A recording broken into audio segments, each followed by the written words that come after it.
La page santé de ce journal nous emmène au cabinet du ministre de la Santé, le docteur Guy-Patrick Kobiandon. Il a reçu en audience l'ambassadeur de la République française. Il est allé réaffirmer son engagement à accompagner le Gabon dans la lutte contre le coronavirus et faire ainsi le point sur l'évolution de la pandémie. On voit tout cela avec Betty Anjembe et Gérard Magnagne.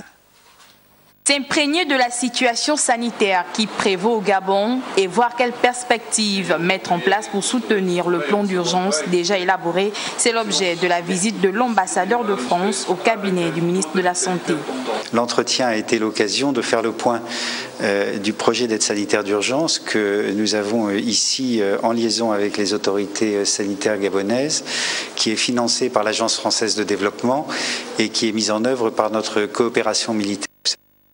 Une certaine expérience des épidémies en Afrique. Ceci donne toute une série d'enseignements en quelque sorte qui peuvent être parfois transposés. Le projet d'aide sanitaire d'urgence entre ces deux pays fera l'objet d'une réflexion approfondie sur les raisons de cet appui de qualité. C'est un projet qui a plusieurs composantes. La première est une composante de fourniture d'équipements.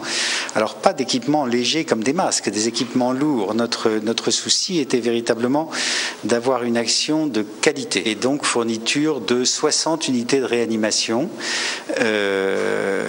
Une deuxième composante qui est une composante de formation disons du personnel nécessaire à servir ces unités de réanimation, soit 55 médecins réanimateurs, assistants et 100 personnels paramédicaux. La coopération santé entre le Gabon et la France est au beau fixe. Le présent projet permettra un tant soit peu de renforcer les équipements sanitaires dans les hôpitaux.